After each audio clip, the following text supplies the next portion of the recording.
Muy buenas noches, amigos de esta misma semana. Hoy me toca hacer el programa solo porque, bueno, Diana está esperando a León, casi de parto. Así que estará un par de semanas por lo menos ausente de esta misma semana. Bueno, hoy tenemos varios temas muy importantes. Blas Peralta sufrió una avería en la cárcel y ya está hablando de aras nacionales. El gobierno contra Farideh Raful, con etiqueta o hashtag y todo, pero entrando en contradicciones. El DICOM y el Ministerio Administrativo primero con la Contraloría y luego consigo mismos. ¿Cómo queda la ley de compras con los contratos de Joao Santana y Mónica Moura? ¿Cómo queda la ley de compras? Y la décima, que tiene que ver con todo esto, el amanecer. Regresamos con este contenido. Esta misma semana. Esta misma semana. Amigos, esta semana, Blas Peralta, el acaudalado empresario del transporte de cargas, que cumple 30 años de prisión por el asesinato del ex rector de la UAS, Mateo Aquino Febrillet, se reportó que otro recluso le dio un golpe en la nariz con un palo de escoba. De inmediato está pidiendo aras nacionales. Recordarán ustedes, amigos, que a él lo llevaron a aras nacionales y hubo un escándalo y una indignación en el país entero y lo volvieron a mandar entonces para la cárcel de La Romana. ¿Qué es lo que sucede con los recintos penitenciarios? Aras nacionales es un régimen penitenciario especial y ya daremos un par de detalles. Y en la cárcel de La Romana, donde él está, es del nuevo modelo penitenciario, que son las mejores cárceles, pero a los presos poderosos no les gusta porque ahí todos los presos son iguales. Entonces prefieren o aras nacionales, que es un lujo, pero que le corresponde a muy poca gente, o la Victoria o Najayo, que son cárceles inmundas, pero donde hay suites, porque eso se resuelve con dinero. Después de que se reportó que el otro recluso le había dado con un palo de escoba en la nariz, su hija dio declaraciones en las que mencionó aras nacionales. Es lógico que su hija lo defienda, nadie se va a poner contra eso ni la va a criticar por eso, ese es su papá. De manera que es muy lógico que lo defienda, pero salta a la vista, llama la atención los argumentos. Vamos a ver lo que dice la joven. Esto fue reportado por un canal local de La Romana. Vamos a ver. Nosotros necesitamos que tenga un centro cerca de la ciudad, porque nosotros somos de la ciudad y según la ley él tiene que estar en la ciudad, en Santo Domingo. ¿En aras nacionales? Puede ser aras nacionales, ¿por qué no puede, por qué descartar eso? Porque de hecho le corresponde por la edad y por su salud. Lo que quieren es decirnos a nosotros que nos mantengamos en silencio. ¿Para cuándo? ¿Para luego cuando él se muera mandarnos a nosotros coronitas de flores? Pues no, Blas Peralta también tiene familia y él está ahí cumpliendo una condena que bien se dice. Este juicio tampoco fue muy legal. Es decir, que el primer tema que surge es aras nacionales, ¿verdad? Entonces, ella dice que le corresponde por la edad. Ella tiene una pequeña equivocación. La edad es uno de los requisitos. 65 años en adelante, yo creo que él debe tener un poco más de 65. Pero hay requisitos más importantes que eso. Primero, tienen que ser condenados por delitos menores. Sí, ahí no van crímenes de sangre ni otros crímenes graves. El que motivó su condena a 30 años es un crimen de sangre. Y otra condición es que esté próximo a cumplir. Entonces, personas que le falta poco para cumplir una pena pueden ser recluidos en aras nacionales, donde se circula libremente, son casitas. Cada preso está en una casita. Y se supone que no se va a escapar porque si le toca prisión si cumple, digamos, en 4, en 6 meses, no se va a ir para que entonces lo agarren y estar más tiempo en la cárcel. Entonces, para esos aras nacionales, aquí hay 30.000 presos, de los cuales muchísimos deben tener 65 años o más. No alcanzarían las casitas de aras nacionales. Pero vamos a ver qué más dice la hija de Blas Peralta. Porque a él se le han violentado todos sus derechos. Y así como a otra familia le duele a su pariente, a nosotros nos duele también el de nosotros. Si acusamos directamente a Berenice Reynoso de que cualquier cosa que le pase a mi papá, ella es la responsable. Ella y todos los que lo quieren mantener ahí, porque es un plan que ella ya lo sabe. Bueno, eso es estrategia. Acusar a la fiscal del distrito de cualquier cosa que pueda pasar. Bueno, porque la fiscal fue clave, su trabajo de investigación fue clave para la condena y para la ratificación de la condena. Pero decir que hay un plan para matarlo, ya eso es ir un poquito lejos. Porque si hay un plan para matar a Blas Peralta, en ese plan iban a escoger como arma homicida un palo de escoba. Eso lo que parece es una simple riña en una cárcel. Obviamente, las autoridades tienen que garantizarle la seguridad, la integridad física a todos los presos, incluido Blas Peralta. Ahora, con este precedente de que un preso lo agredió supuestamente, entonces quizás a él se le deba prestar un poquito más atención que a los demás para evitar que eso vuelva a suceder. Pero no es más de ahí. Eso es todo. Lo que sucede es que aquí los presos poderosos, como ya dije, quieren aras nacionales o la Victoria o Najayo. Pero hay otra cosa que les gusta mucho: internarse en una clínica privada y quedarse a vivir prácticamente en una clínica privada. El que tiene dinero para pagarlo cambia de estatus inmediatamente. Pero la fiscal del distrito nunca ha transigido con ese tipo de cosas de presos viviendo en una clínica y aras nacionales ni nada de eso. Eso es lo que pasa ahí. Ahora, hay que garantizarle su integridad física y también tratamiento médico a resulta de las lesiones que recibió en esta oportunidad y si tiene cualquier otro problema de salud. Pero eso se atiende en la cárcel. Esa es la situación. Vamos a hacer una pausa. Y al regreso, entonces, Faride, el gobierno, la vicepresidenta, la Cámara de Cuentas, la ley de compras y las cosas que han dicho el Ministerio Administrativo de la Presidencia y el DICOM.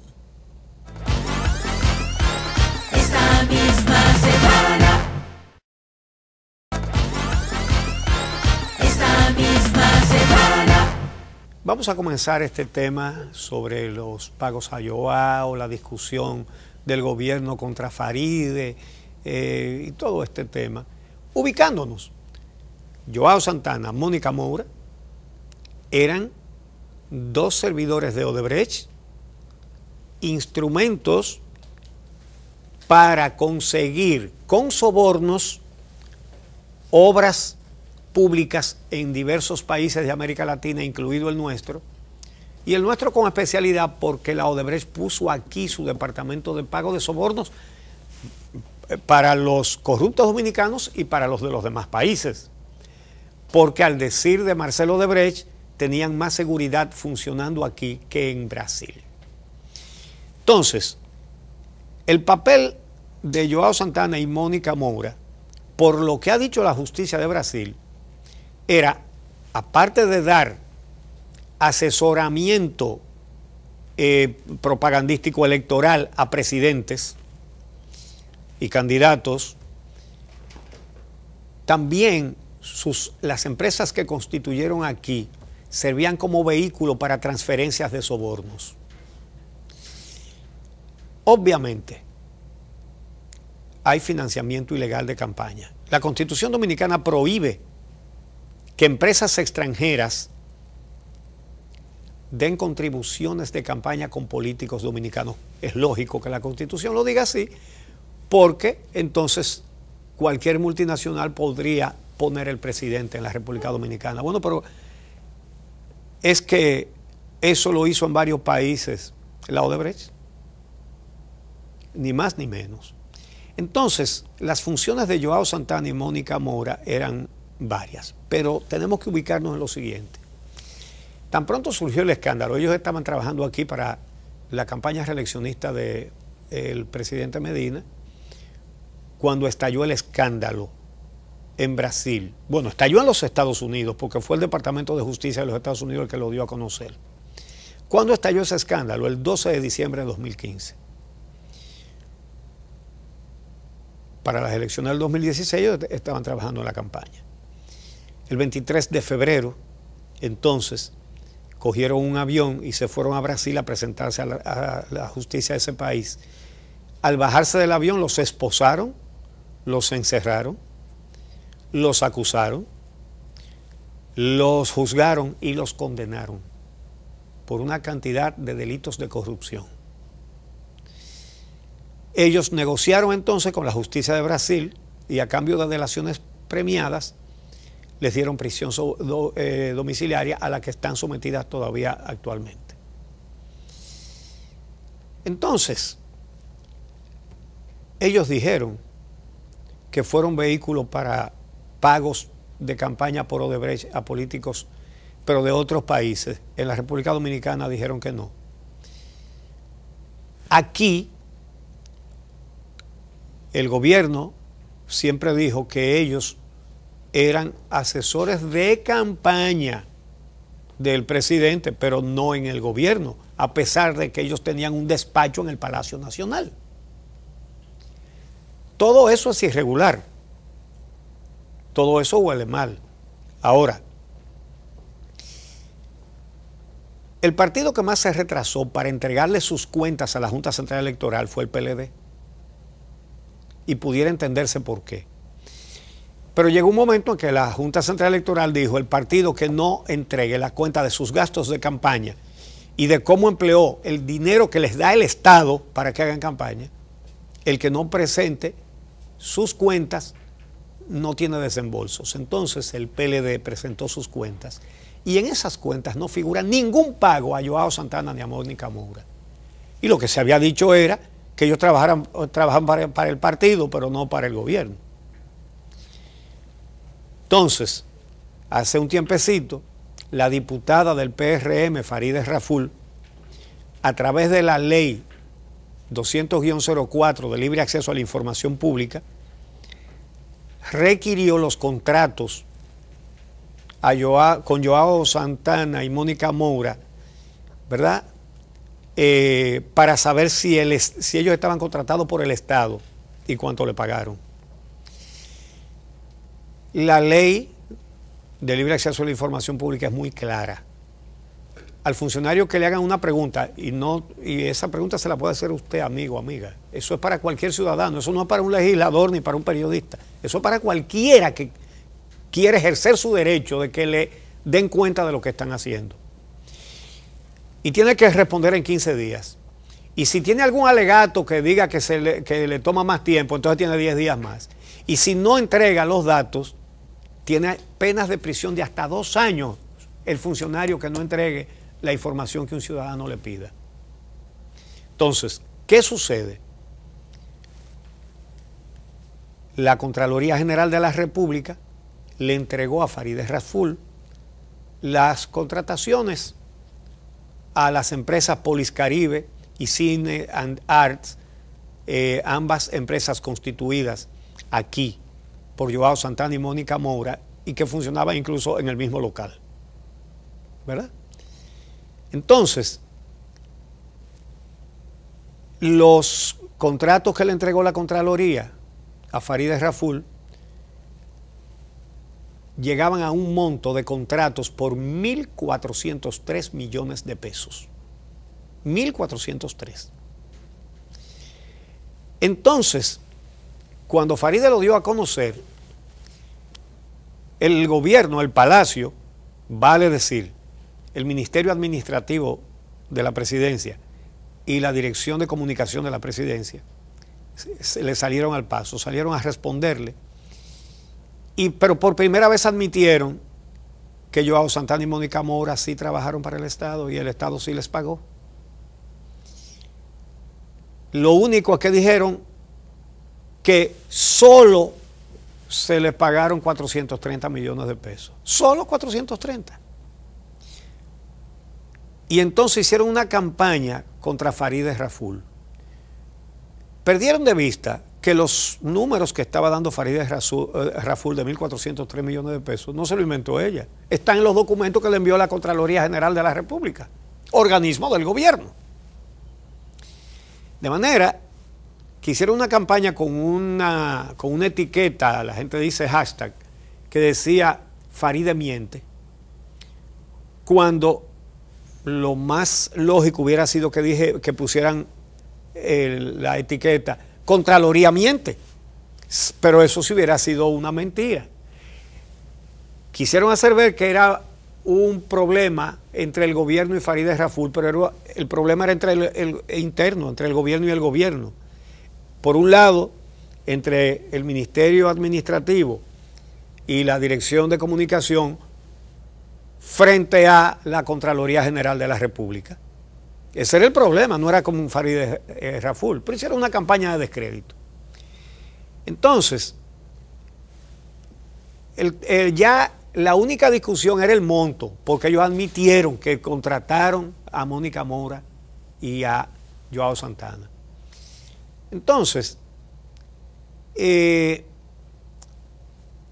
resultó en esa contradicción entre entidades oficiales? Bueno, eso requiere una investigación, porque si un ministerio y una dirección general dicen una cosa y la Contraloría dice que es otra, y con una diferencia no de poca cosa, ellos estaban admitiendo una tercera parte de lo que en realidad le habían pagado a estos agentes de la Odebrecht.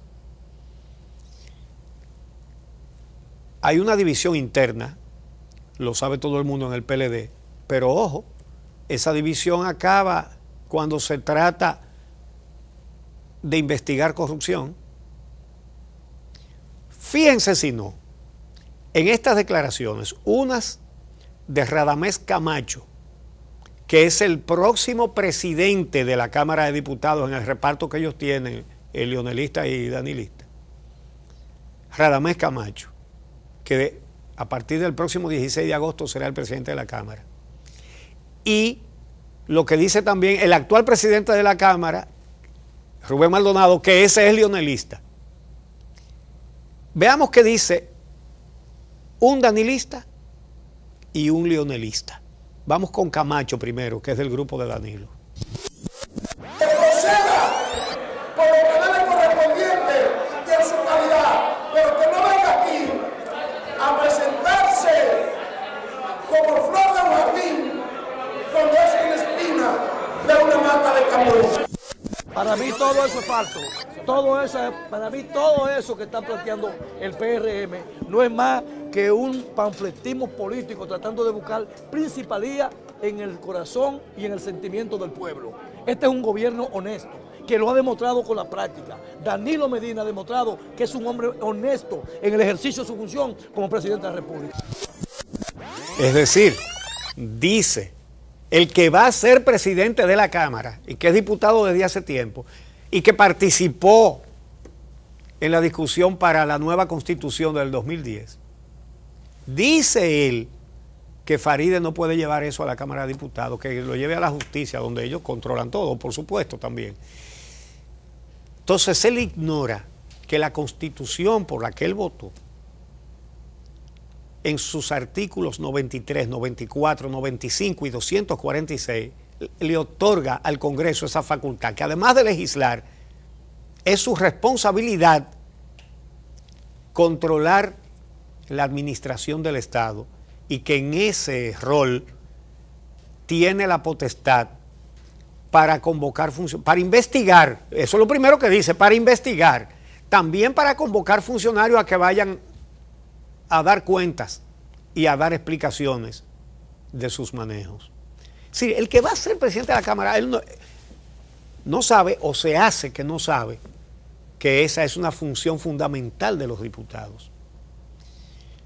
Y un leonelista, el actual presidente de la Cámara de Diputados, Rubén Maldonado, rechazó la propuesta de que una comisión de la Cámara investigue una situación en la que ni siquiera están de acuerdo las mismas agencias del gobierno. Vamos a ver.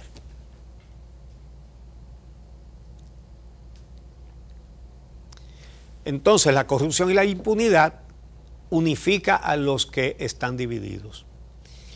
La negativa a investigar, en este caso, los contratos de Joao Santana y Mónica Moura, pero también en relación con la Odebrecht, negativa a investigar las sobrevaluaciones de obras, ¿verdad? La negativa a investigar, eso lo único que denota es complicidad. Es decir, que los órganos que están llamados a investigar cualquier acto de corrupción, realmente lo que son es cómplices. De hecho, no ha habido forma de que se investiguen las sobrevaluaciones en las obras, que saltan a la luz y que para eso se sobornó gente para conseguir los contratos, para sobrevaluarlas, porque no fue para hacerlas con honestidad. ¿Y qué es lo que pasa? Que miren ustedes la situación. La que se supone que tiene que investigar las sobrevaluaciones de las obras, que es la Cámara de Cuentas, que de 4 miembros, de 5 miembros, tiene 4 que son cuadros del partido. Ellos desde el principio dijeron que ellos no tenían dinero para hacer esas evaluaciones, esas auditorías, y después que sí, que ya la estaban haciendo, pero no estuvieron a tiempo, lamentablemente, para el juicio, ya no se pueden incluir en el juicio de Odebrecht. Pero ellos la van a terminar alguna vez. ¿Y cuál va a ser el resultado? Bueno, los miembros de esa Cámara de Cuentas violaron la ley de manera flagrante al aumentarse su propio sueldo, incluso por encima de lo que estipula la ley, que son los topes de sus salarios. Y los números son números. La ley dice que el presidente de la Cámara de Cuentas no puede ganar más de 350,000 pesos. El presidente de la República gana 400,000. Y él se puso más que el presidente de la República. ¿Y cuál fue la conclusión de una comisión de la Cámara de Diputados? Que ellos no habían violado ninguna ley. Obviamente, después de hacerle un favorcito así, son favores mutuos. ¿Qué van a dar las investigaciones, las auditorías sobre la sobrevaluación? Señores, si aquí establecen las sobrevaluaciones que tienen esas obras, se derrumba el gobierno, de arriba abajo. Eso no le debería importar a la justicia, si fuera justicia. Pero si está controlada por los mismos que cometen los hechos, pues eso es lo que sucede. Entonces, el hecho de que no se quiere investigar es porque se sabe lo que hay ahí adentro. Investigar esas cosas es un riesgo que no están dispuestos a correr. Prefieren taparlo antes que el Estado le reclame a la Odebrecht lo que le ha robado. En medio de todo esto surgen los tweets de la vicepresidenta Margarita Cedeño de Fernández. Por si llegó ayer un extraterrestre a este país, esa es la esposa del expresidente Leonel Fernández, archirrival del presidente Danilo Medina. La doctora Margarita Cedeño de Fernández puso un tuit reclamando respeto para Faride, lo cual está muy bien. Y además cambió la etiqueta oficialista, la que se había promovido desde el sector oficial, la etiqueta de Faride miente, y entonces ya puso la etiqueta bien por ti, Faride Raful. Eso juchó más las avispas en el ámbito oficialista. Hay otros aspectos muy importantes y vamos a hablar de números en el próximo segmento. Esta misma semana. Esta misma semana. La actuación del gobierno frente a la comprobación y la necesidad de admitir que Mónica Moura y Joao Santana sí habían sido contratados por el Estado, siendo asesores de campaña del presidente. Y que no solamente eso, sino que de una manera a todas luces irregular le dieron contratos por más de 1.400 millones de pesos, de grado a grado. No hubo concurso. Entonces, el comunicado que suscribieron el ministro administrativo de la presidencia y el director del DICOM, José Ramón Peralta y Roberto Rodríguez Marchena, tenía ese comunicado en el que tuvieron que admitir, aunque dijeron que era mucho menos dinero, que le habían pagado a esa gente.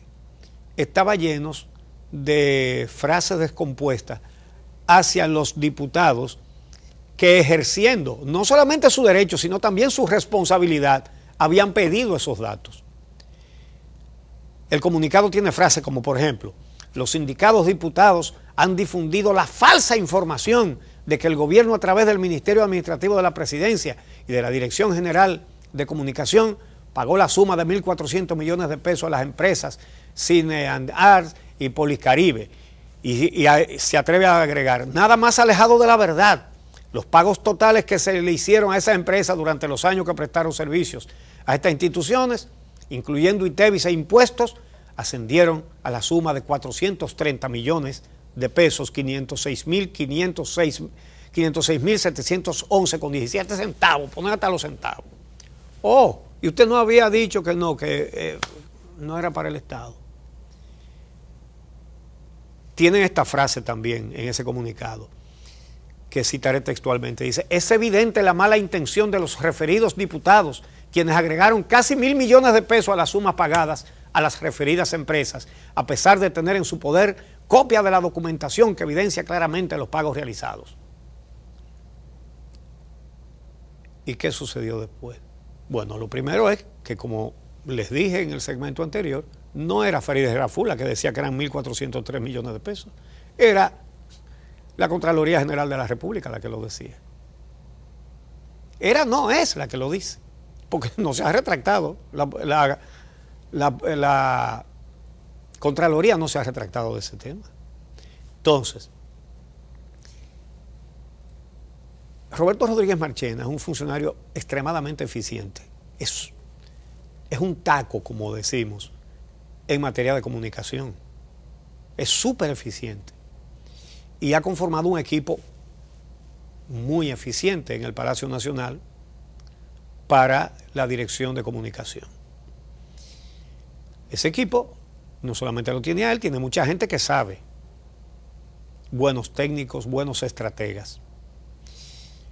En marzo del 2017, ya en curso el escándalo de Odebrecht, él estuvo aquí en el programa El Día. Que por cierto, yo estaba afuera en esa oportunidad y fue entrevistado por Amelia Deschamps y por Javier Cabreja. Y él desmintió que fuera Joao Santana el que estuviera haciendo el trabajo de comunicación del gobierno. Ahora nos encontramos que las facturas dicen que el gobierno les paga porque hacían ese trabajo. Pero Rodríguez Marchena dio un dato muy importante en esa oportunidad. Él dijo que el DICOM no tenía dinero para eso y dijo cuál era su presupuesto. Veamos.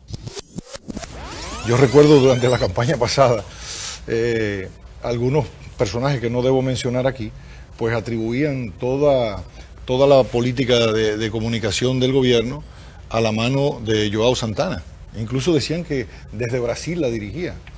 Claro, eso en menoscabo de las capacidades que hemos desarrollado los dominicanos en la Dirección General de Comunicación, como una forma de minimizar el trabajo de DICOM, de la Dirección General de Comunicación, del talento que tenemos los dominicanos para diseñar nuestras campañas, para hacer nuestras cosas.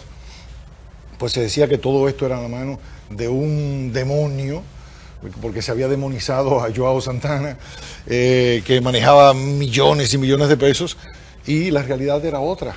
¿Cuál era? La realidad era otra, era que éramos dominicanos y dominicanas que estábamos haciendo el trabajo y que seguimos haciendo el trabajo desde el gobierno, con muy poco presupuesto. Incluso por ahí decían por las redes sociales, Marchena maneja 1.000 millones y Marchena paga las bocinas. Yo quisiera que analizaran el presupuesto publicitario de la Dirección General de Comunicación. Debo decirles a ustedes que nosotros nos estamos manejando con el presupuesto del año 2011. Lo que pasa es que con reingeniería de la estructura y con otras políticas hacia los medios de comunicación, pues nosotros hemos estado haciendo en cierto modo magia con el pastel publicitario. Pero dicen que no, que Marchena tiene pagadas bocinas y 1.000 millones de pesos. Entonces, ¿qué consistía el ¿Usted trabajo de ese asesor? ¿Usted sabe cuánto es el presupuesto de la Dirección General de Comunicación? No, díganme ustedes. No, yo no tengo ni idea. Yo no Ni trabajo. idea, ¿no? Bueno, por ahí dicen que son 1.000 millones, pero la gente dice cosas y las repite. El presupuesto publicitario de la Dirección General de Comunicación son 80 millones de pesos al año. Y me atribuyen manejar 1.000 millones. Entonces, bueno, uno se ríe de esas cosas, ¿no? Es decir, que DICOM contaba con 80 millones de pesos al año. En el comunicado que firmó DICOM junto con el Ministerio Administrativo, admite que le pagó a Poliscaribe 71.555.766 pesos y a Cine and Arts 35.762.850 pesos. En total, lo que le pagó a las dos empresas de Joao Santana y Mónica Mora, que él admite, fue 107.318.616. Con 80 millones al año, en 4 años pagó 107 millones. Podría haber hecho un sacrificio muy grande, pero es que eso va mucho más allá. ¿Qué dicen las cifras de la Contraloría, en cambio?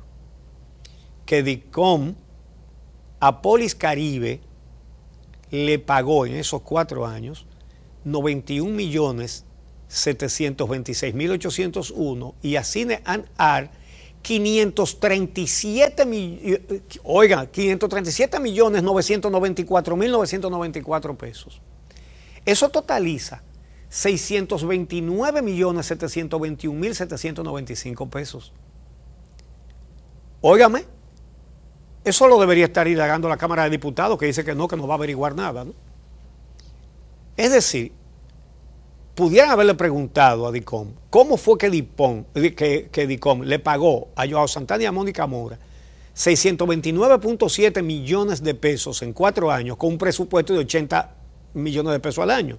4 por 8, 32. Es decir, le pagaron más del doble de su presupuesto. Si nos atenemos a lo que dice el primer comunicado de Ministerio Administrativo y DICOM. 320 millones, ¿verdad?, en esos 4 años de diferencia. 320 millones más que lo que era su presupuesto. Entonces, mientras tanto, el Ministerio Administrativo de la Presidencia admite que le pagó en el primer comunicado, que le pagó a Poliscaribe 184.097.700 pesos y a Cine and Arts 139.090.395 pesos. Eso totaliza que a ambas empresas de Joao y Mónica le pagó 323.188.095 pesos. Entonces,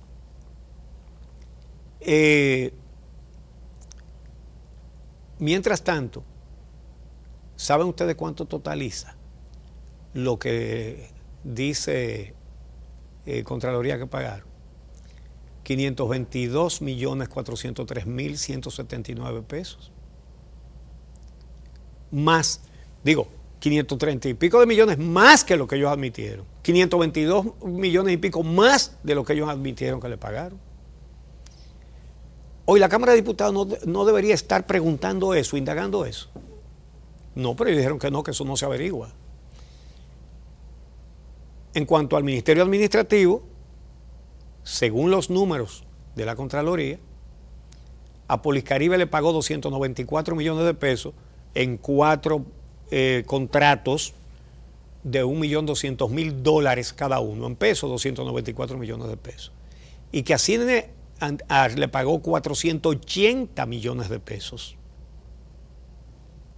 Es decir, que entre las dos empresas de Mónica y Joao, el Ministerio Administrativo pagó 774 millones de pesos, que había dicho que solo eran 430. Pero solamente un contrato de eso tiene más, 480 millones de pesos. Es decir, en total, el Ministerio Administrativo le pagó a las empresas de Joao Santana y Mónica Moura 450.8 millones más que lo que admitió en su primer comunicado. Pero después de eso, ¿verdad? El Ministerio Administrativo le envió a Faride los contratos y en esta segunda comunicación admite que el monto supera el que había dado originalmente la Contraloría. Si ellos decían que eran 430, la Contraloría que eran 1.403 millones, pero cuando usted suma lo que le manda ahora el Ministerio Administrativo, pasa de esos 1.403. Eso anda por 1.475 millones, 70 y piquito de millones más. Entonces queda un tema que requiere una investigación que lamentablemente no se puede hacer porque al gobierno no se le puede investigar nada por ningún lado. Obviamente se derrumba todo. Y lo que queda pendiente es sobre la ley de compras y contrataciones. Las empresas de Joao Santana y Mónica Moura fueron contratadas sin licitación por montos que pasan de 1.400 millones de pesos. Y si fuera como ellos decían al principio, que eran 430, vale también, pero son más de 1.400.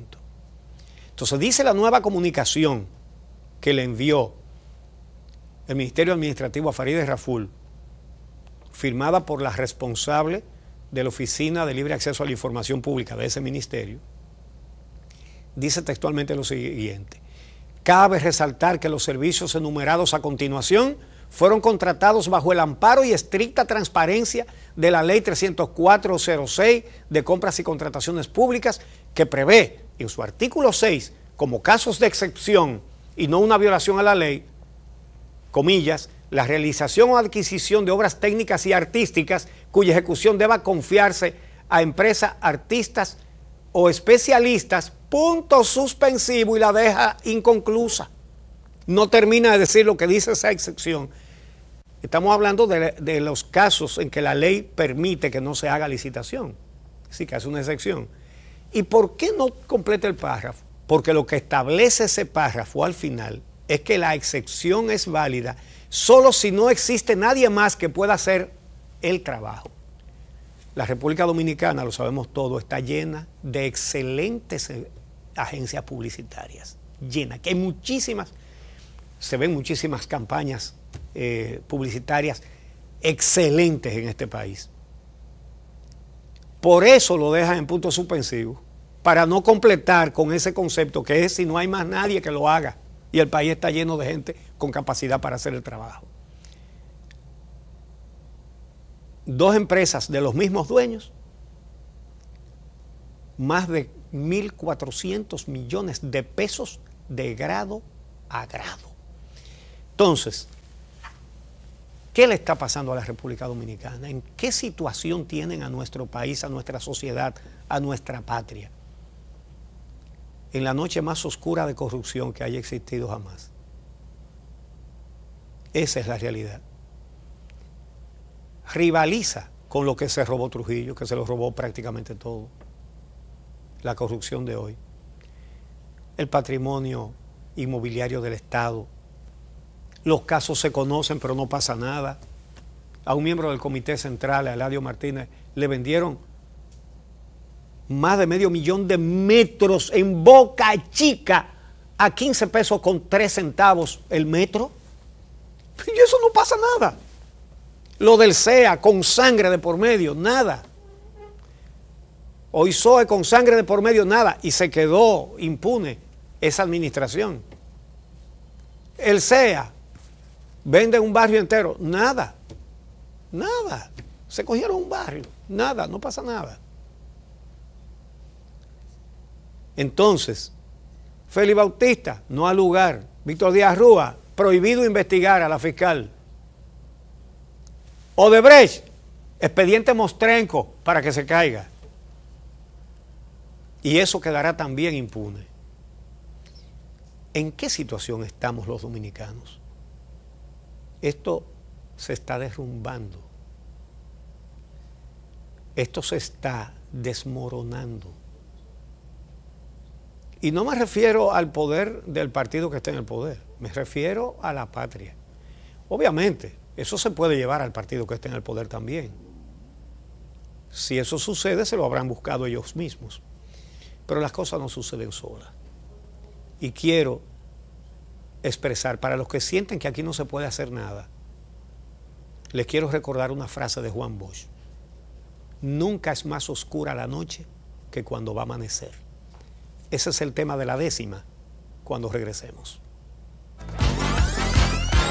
Esta misma semana. Esta misma semana. La frase de Juan Bosch sirve de pie forzado para estas 10ª. Nunca es más oscura la noche que cuando va a amanecer. Dice lo siguiente. Está podrida de muerte nuestra querida nación y muere de corrupción sin duda el tumor más fuerte.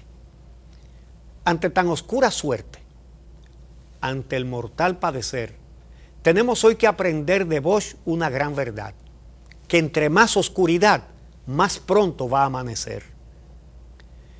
Sus discípulos echaron a Bosch en total olvido, porque jamás lo han seguido y su prédica olvidaron. Hace tiempo abandonaron sus enseñanzas de ayer, sin llegar a comprender lo que su genio asegura, que la noche es más oscura a punto de amanecer. Lo peor es el descaro con que se lo llevan todo, y al país un mar de lodo lo deja en el desamparo. Nadie duda, todo es claro, las leyes vemos romper, y como desde el poder amarran la impunidad, pero está la sociedad a punto de amanecer. El saqueo es a la franca, magnates de nuevo cuño, con la justicia en un puño y al erario lo desbanca. La investigación no arranca. Todo el mundo puede ver que al hambre de sustraer una claque se acostumbra, pero cuando hay más penumbra es cuando va a amanecer. La sociedad está grave, la justicia ha sucumbido y enrolado en el partido tienen a cada juez clave. Todo el mundo aquí lo sabe. El más miope puede ver a las cámaras caer en la corrupta tiniebla. Mas si oscurece la niebla, es porque va a amanecer. Cámara de Delincuencia, Suprema del Comité, Procurador de Tupé y dolo sin consecuencia. El robo es con insolencia. A todos se han de atrever y el país ha de encender el bombillo de la lucha. Si la oscuridad es mucha, es porque va a amanecer. Mas no enciende por su cuenta el sol que trae la justicia. La claridad se propicia cuando la lucha la alienta. Para dar fin a la afrenta de este largo padecer, nos tenemos que poner a acabar con tanta sombra y todos poner la alfombra para un nuevo amanecer. No es con piedras ni con tiros, no es con ofensas ni insultos, no es con desorden ni bultos, es luchando sin respiro. Si queremos dar un giro con la razón debe ser y con civismo romper esta negra oscuridad y marchar la sociedad para un nuevo amanecer. Esta misma semana.